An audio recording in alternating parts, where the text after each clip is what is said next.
दोस्तों, एक बार की बात है, भगवान विष्णु जी और माता लक्ष्मी जी क्षीर सागर में शेषनाग के सैया पर विश्राम कर रहे थे। तभी माता लक्ष्मी के मन में एक सवाल आया और उन्हें भगवान विष्णु जी से कहा, हे प्रभु, ये बताइए कि माता पिता के कर्मों का फल उनकी औलादों को मिलता है या नहीं। तब भगवान विष्णु ने कहा, जरूर मिलता है। मैं आपको एक कहानी के माध्यम से बताने वाला हूँ कि माता पिता के कर्मों का फल उनकी औलादों को कैसे मिलता है। नमस्कार दोस्तों, स्वागत है आप सभी का एक बार फिर से आपके पसंदीदा चैनल फेस ऑफ कर्मा में। दोस्तों, भगवान विष्णु जी और माता लक्ष्मी जी के सच्चे भक्त वीडियो को लाइक करें और कमेंट बॉक्स में जय श्री हरि विष्णु जी जरूर लिख दें, जिससे आपकी समस्त मनोकामनाएं पूर्ण हो जाएं। दोस्तों, प्राचीन काल की बात है, एक गांव में एक किसान रहता था। वह किसान बहुत ही गरीब था। किसी तरह से मेहनत और मजदूरी करके अपने घर का खर्च चलाता था। उसे मजदूरी में दिन भर काम करने के बाद कुछ पैसे मिलते थे। उसमें से आधे पैसे वह नित्य दान करता और आधे पैसे में अपने परिवार का पालन पोषण करता था। इस तरह से करते हुए कुछ समय बीत गया और इसके बाद उसके 2 पुत्र हुए। अब उस किसान के परिवार में कुल 4 सदस्य हो गए। धीरे धीरे उनके पालन पोषण में किसान को समस्या होने लगी। वही इधर दिन के दिन महंगाई बढ़ती जा रही थी। दोस्तों, भगवान नारायण माता लक्ष्मी से कहते हैं, प्रिय, एक दिन की बात है, किसान के लड़के ने अपने पिताजी से कहा कि पिताजी, आप नित्य जितने रुपए कमाते हैं उनमें से आधे रुपए आप दान कर देते हैं तो हम अपना गुजारा कैसे कर पाएंगे। किसान को चुप देख करके उसकी पत्नी ने कहा कि नहीं बेटा, ऐसी कोई बात नहीं है। आपके पिताजी रोज कमाते हैं और रोज आधे दान कर देते हैं। ये तुम्हारे लिए ही दान करते हैं, दूसरों के लिए नहीं। दोस्तों, फिर भगवान नारायण माता लक्ष्मी से कहते हैं कि प्रिय, वह दोनों लड़के इस बात को नहीं समझते थे, क्योंकि वह दोनों नन्हे बालक थे। और फिर इसी तरह से कुछ समय बीतता गया। किसान के दोनों लड़के धीरे धीरे बड़े होने लगे। इधर किसान की एक दिन काम करके घर आते समय मृत्यु हो जाती है। वही जब किसान की पत्नी और उसके लड़कों को पिता की मृत्यु की खबर मिलती है तो उनको बहुत अधिक दुख होता है। दोस्तों, फिर भगवान नारायण माता लक्ष्मी से कहते हैं कि प्रिय, किसान के दोनों लड़कों ने अपनी माँ से पूछा कि माँ, हमारे पिताजी कहाँ चले गए हैं। तब उनकी माँ ने कहा कि बेटे, तुम्हारे पिताजी हम सबको छोड़ करके भगवान भोलेनाथ के पास चले गए हैं। जब तुम्हारे पूजनीय पिताजी थे तो वे रोजाना 100 रुपया कमाते थे और 50 रुपया की बचत करते थे। हमारे पूरे परिवार का पालन पोषण उसी 50 रुपया में करते थे और बाकी का 50 रुपया वह दान करते थे। तब दोनों बच्चों ने अपनी माँ से कहा, अब हमारा पालन पोषण कैसे होगा, कैसे हमारा पेट भरेगा। तब उनकी माँ ने कहा, बेटों, जिस घर में गरीबी होती है उनकी कोई भी सहायता नहीं करता है। उनसे हर कोई दूर भागने लगते हैं, सिवाय भोलेनाथ के, क्योंकि बच्चों, बाबा भोलेनाथ हर गरीब की सहायता करते हैं। दोस्तों, फिर भगवान नारायण माता लक्ष्मी से कहते हैं कि प्रिय, तब दोनों लड़कों ने अपनी माँ से कहा कि माँ, हम दोनों भाई भगवान भोले बाबा के पास जाएंगे और अपने पिता को लेकर आएंगे। भगवान भोलेनाथ हमारे ऊपर अवश्य ही दया करेंगे और वह हमारे पिताजी को हमारे साथ भेज देंगे। वही उनकी माँ दोनों लड़कों की बात पर ध्यान नहीं देती है। दोस्तों, तब भगवान नारायण माता लक्ष्मी से कहते हैं कि प्रिय, एक दिन की बात है, उनकी माँ अपने दोनों लड़कों को घर पर अकेले छोड़कर गांव में किसी काम के लिए चली जाती है। उधर उसके दोनों लड़के अपने पिताजी को लेने के लिए कैलाश पर्वत भगवान शंकर के पास चल देते हैं। उन दोनों भाइयों को चलते चलते काफी ज्यादा समय बीत जाता है और उसी समय उनको थकान का अनुभव होने लगता है। दोनों भाई ने एक विशाल बरगद के पेड़ को देखा। फिर दोनों भाई उसी बरगद के पेड़ के नीचे बैठकर विश्राम करने लगे।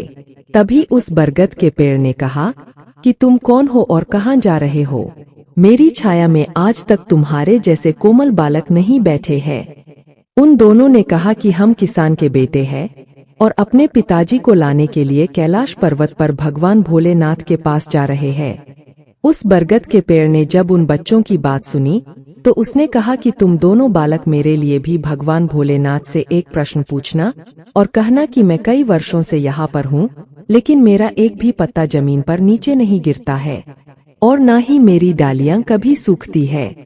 मैं कितने वर्षों तक और यहाँ पर खड़ा रहूंगा? मैंने अपने पिछले जन्म में ऐसे कौन से पाप किया है जिस कारण से मुझे इस योनि से मुक्ति नहीं मिल रही है? तब उन दोनों ने कहा कि ठीक है, हम भगवान भोलेनाथ से तुम्हारा यह प्रश्न जरूर पूछ कर आएंगे। इतना कह करके वे दोनों बालक वहां से आगे चले। दोस्तों, फिर आगे भगवान नारायण माता लक्ष्मी से कहते हैं कि प्रिय, वह दोनों लड़के इतना कह करके आगे चलने लगे। चलते चलते रास्ते में उन्हें एक सेठ जी मिले। सेठ ने कहा कि बच्चों, तुम दोनों कौन हो और इतनी कड़ी धूप और गर्मी में कहाँ जा रहे हो? देखने में तो तुम बड़े ही सुकुमार और कोमल लग रहे हो। उन लड़कों ने कहा कि हम दोनों किसान के बेटे हैं और हम दोनों कैलाश पर्वत पर भगवान भोलेनाथ के पास अपने पिताजी को लाने के लिए जा रहे हैं। उस सेठ ने कहा कि तुम भगवान शिव से मेरा एक प्रश्न पूछना और कहना, मैं चलते हुए राहगीरों की प्यास बुझाने के लिए कई सालों से यहाँ पर एक कुआं खुदवा रहा हूँ, लेकिन इसमें पानी अभी तक नहीं निकला है। मैंने अपने पूर्व जन्म में ऐसा कौन सा पाप किया था जिस कारण से इस कुएं में अभी तक पानी नहीं निकला है? उन लड़कों ने कहा, ठीक है सेठ जी, हम भगवान भोलेनाथ से तुम्हारा यह प्रश्न पूछ करके जरूर वापस आएंगे। दोस्तों, फिर आगे भगवान नारायण माता लक्ष्मी से कहते हैं कि प्रिय, चलते चलते रास्ते में उन्हें एक बहुत ही भयानक सांप मिल गया। उस सांप को देख करके वह दोनों भाई डरने लगे।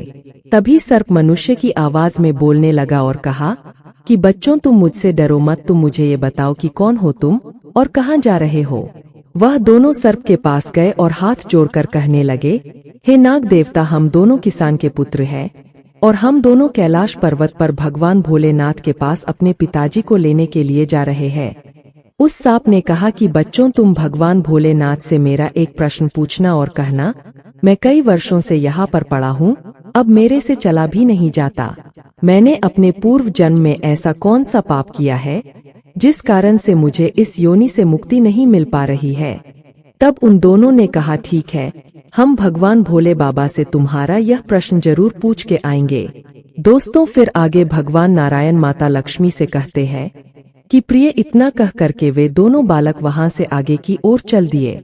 चलते चलते रास्ते में उन्हें एक बहती हुई नदी मिली और धीरे धीरे दोनों भाई नदी के किनारे पर पहुंचे तो उस नदी से एक मछली निकालकर उनके पैरों के पास आ गई और कहने लगी, तुम कौन हो और कहाँ जा रहे हो?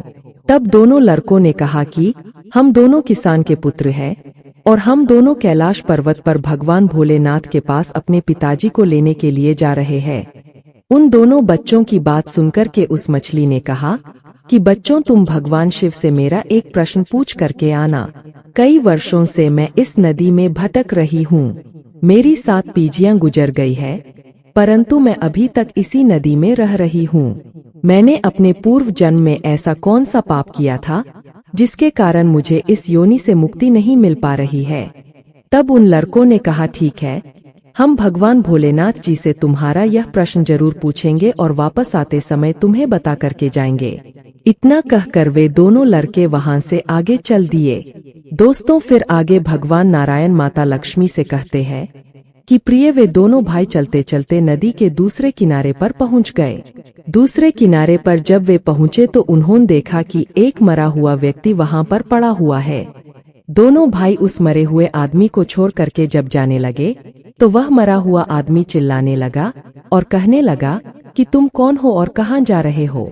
उन लड़कों ने उसकी आवाज सुन करके कहा कि हम किसान के पुत्र हैं, हम दोनों भाई कैलाश पर्वत पर भगवान भोलेनाथ से अपने पिताजी को लेने के लिए जा रहे हैं। उस मृतक आदमी ने कहा कि तुम भगवान भोलेनाथ से मेरा एक प्रश्न पूछना और कहना, मेरा शरीर कई वर्षों से इस नदी के किनारे पर ही पड़ा हुआ है। जब कभी पानी की लहर आती है तो मेरा शरीर नदी के अंदर चला जाता है, लेकिन फिर वापस नदी से बाहर निकलकर किनारे पर आ जाता है। ना तो मेरा शरीर गलता है और ना ही सड़ता है, इतने सालों से जैसे का तैसा ही है। मैंने अपने पूर्व जन्म में ऐसा कौन सा पाप किया था जिसके कारण मुझे इस शरीर से मुक्ति नहीं मिल पा रही है? उन लड़कों ने कहा, ठीक है, हम भगवान भोलेनाथ से तुम्हारा यह प्रश्न पूछ करके जरूर आएंगे। दोस्तों, फिर आगे भगवान नारायण माता लक्ष्मी से कहते हैं कि प्रिय, वे दोनों बालक इतना कह करके आगे चलने लगते हैं। वहां से चलते चलते दोनों भाई कैलाश पर्वत पर भगवान भोलेनाथ के पास पहुंच जाते हैं और हाथ जोड़ मस्तक को झुका करके भगवान भोलेनाथ को प्रणाम करते हैं और कहते हैं, हे भोलेनाथ, मेरे पिताजी कहाँ पर है? जब हमारे पिताजी हमारे पास घर पर थे तो वे रोजाना 100 रुपए कमाते थे, जिसमें से 50 रुपए दान करते थे और 50 रुपए से हमारे परिवार का पालन पोषण करते थे। लेकिन अब वे जब घर पर नहीं है तो हमारी माँ और हम दोनों भाई भूखे मर रहे हैं। आप उन्हें जल्दी से हमारे साथ हमारे घर पर वापस भेज दो। दोस्तों, फिर आगे भगवान नारायण माता लक्ष्मी से कहते हैं कि प्रिय भगवान भोलेनाथ ने उन दोनों बालकों की बात सुनकर कहा, ठीक है, मैं तुम्हारे पिताजी को घर पर भेज दूंगा। पहले तुम दोनों भाई यहाँ पर बैठो और भोजन करो। भोजन कराने के बाद भगवान भोलेनाथ ने पूछा कि तुम दोनों भाइयों को और क्या चाहिए। दोस्तों, फिर उन दोनों ने रास्ते में जो उनको मिला उन सभी के प्रश्न देवों के देव महादेव से पूछे। भगवान महादेव ने उन सभी के प्रश्न का उत्तर दिया और कहा कि हे पुत्रों, तुम दोनों जाते समय उन सबको उनके उत्तर बताते जाना। तुम्हारे पिताजी तुम्हारे घर पर पहुंच जाएंगे। दोस्तों, फिर आगे भगवान नारायण माता लक्ष्मी से कहते हैं कि प्रिय वे दोनों भाई भगवान भोलेनाथ को प्रणाम करके वहां से वापस अपने घर के लिए चलने लगे। चलते चलते रास्ते में सबसे पहले उन्हें वही मरा हुआ आदमी मिला जो नदी के किनारे पर पड़ा हुआ था। वह बच्चों को देखकर कहने लगा, बच्चों, तुमने भगवान भोलेनाथ से मेरा प्रश्न पूछा था। तब उन्होंने कहा, हाँ। भगवान भोलेनाथ ने कहा है कि तुम पहले बहुत बड़े विद्वान थे, परंतु तुमने किसी को भी अपना ज्ञान नहीं दिया। अब मर गए तो वह ज्ञान तुम्हारे अंदर ही अंदर उबल रहा है। जब तक तुम अपना ज्ञान किसी को नहीं दोगे तब तक तुम्हारी आत्मा को शांति नहीं मिलेगी। फिर उस मृतक आदमी ने कहा कि बच्चों, तुम ही मेरा ज्ञान ले लो। अब ऐसी हालत में मेरे पास ज्ञान लेने के लिए कौन आएगा? फिर उसके पास जितना ज्ञान था उसने सारा ज्ञान उन दोनों को दे दिया और तुरंत ही उसकी आत्मा को मोक्ष की प्राप्ति हो गई। दोस्तों, फिर आगे भगवान नारायण माता लक्ष्मी से कहते हैं कि प्रिय फिर दोनों भाई वहां से आगे चल पड़े। चलते चलते उन्हें वही मछली मिली। मछली ने कहा, क्या तुमने भगवान भोलेनाथ से मेरा प्रश्न पूछा था? उन दोनों ने कहा, हाँ। भगवान भोलेनाथ ने कहा है कि तुम्हारे अंदर अमृत है। जब तक तुम इस अमृत को किसी को नहीं दोगी तब तक तुम ऐसे ही व्याकुल रहोगी। फिर मछली ने कहा कि बच्चों, तुम ही मेरा अमृत ले लो। अब कौन मिलेगा मुझे? फिर मछली ने अपना अमृत उन दोनों को दे दिया और मछली की आत्मा को मोक्ष की प्राप्ति हो गई। दोस्तों, फिर आगे भगवान नारायण माता लक्ष्मी से कहते हैं कि प्रिय इसी तरह से दोनों भाई वहां से आगे बढ़े तो चलते चलते रास्ते में उनको वही सर्प मिला। उस सर्प ने कहा कि बच्चों, क्या तुमने भगवान भोले बाबा से मेरा प्रश्न पूछा था? उन्होंने कहा, हाँ। भगवान भोलेनाथ ने कहा कि तुम्हारे पास जो नागमणि है, तुम उस नागमणि को धरती पर नहीं उगलते हो और न कभी किसी को दान दिया है। जब तक तुम इस मणि का दान नहीं करोगे तब तक तुम मुक्ति नहीं पाओगे और तुम्हारा शरीर ऐसे ही बना रहेगा। उस सांप ने कहा कि यह नागमणि अब मैं किसको दूं? इस नागमणि को तुम दोनों भाई ही ले लो। फिर उस सांप ने अपनी नागमणि को उन दोनों भाई को दे दी। नागमणि को देते ही उस सर्प की आत्मा को मुक्ति मिल गई। दोस्तों, फिर आगे भगवान नारायण माता लक्ष्मी से कहते हैं कि प्रिय इसी तरह से दोनों भाई वहां से आगे बढ़े तो चलते चलते रास्ते में उनको वही सेठ मिला जो राहगीरों के लिए कुआं खुदवा रहा था। वह सेठ कहने लगा कि तुम दोनों ने भगवान भोलेनाथ से मेरा प्रश्न पूछा था। उन्होंने कहा कि हाँ। भगवान भोलेनाथ ने कहा कि आपके घर में 2 जवान लड़कियां कुंवारी बैठी हुई है। जब तक आप उन दोनों लड़कियों का विवाह और कन्यादान नहीं करेंगे तब तक इस कुआं में पानी नहीं निकलेगा। दोस्तों, फिर उस सेठ ने कहा कि मैं अपनी कन्याओं के लिए लड़का कहाँ ढूंढ के लाऊंगा?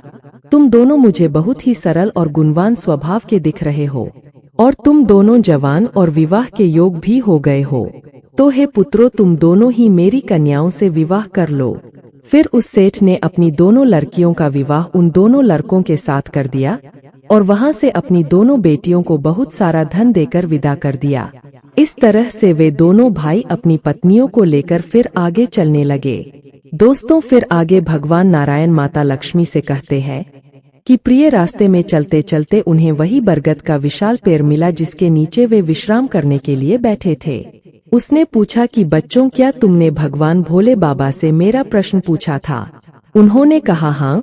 भगवान भोलेनाथ ने कहा कि पूर्व जन्म में तुम्हारा काम गुरुकुल में बच्चों को शिक्षा देना था और तुम्हारा पद एक गुरु का था, परंतु तुम शिक्षा देने के बदले में उन छोटे छोटे बच्चों से अपना काम करवाते थे और उन्हें अच्छी तरह से शिक्षा नहीं देते थे। उन बच्चों के श्राप के कारण तुम हिलडुल नहीं सकते। तुम्हारे अंदर जो ज्ञान है उसे किसी को दे देना, इसके बाद में तुम्हें मोक्ष की प्राप्ति होगी। उन दोनों लड़कों की बात सुन सुनकर उस पेड़ ने कहा कि मैं यह ज्ञान किसे दूंगा, तुम ही ले लो। उस बरगद के पेड़ ने दोनों लड़कों को अपना सारा ज्ञान सब दे दिया। देते ही उसकी आत्मा को शांति मिल गई और वह उस पेड़ की योनि से मुक्त हो गया। दोस्तों, फिर आगे भगवान नारायण माता लक्ष्मी से कहते हैं कि प्रिय, फिर दोनों भाई अपनी पत्नियों के साथ चलते चलते अपने घर पहुंच गए। जब दोनों भाई अपने घर पहुंचे तो उनकी माँ उनको देख करके बड़ी खुश हुई और कहने लगी कि तुम दोनों कहाँ चले गए थे और यह दोनों लड़कियां तुम्हारे साथ में कौन है? दोनों भाइयों ने कहा कि ये आपकी बहू है और दोनों भाइयों ने जो भी घटनाएं घटी थी वह सब कुछ अपनी माँ को बता दिया। अब उन दोनों भाइयों को ज्ञात हो गया कि हमारे पिताजी वापस नहीं आ सकते, अब उनकी मुक्ति हो चुकी है। उनके पिताजी ने जो दान धर्म किया था उसका फल उन दोनों भाइयों को भगवान भोलेनाथ ने दे दिया। दोस्तों, हम उम्मीद करते हैं कि आपको हमारे द्वारा दी गई जानकारी जरूर पसंद आई होगी। अगर पसंद आई है तो दोस्तों वीडियो को लाइक कर दीजिए और साथ ही हमारे चैनल फेस ऑफ कर्मा को सब्सक्राइब करके बेल आइकॉन को भी दबा दीजिए। मिलते हैं आपसे अपने अगले वीडियो में, तब तक के लिए धन्यवाद।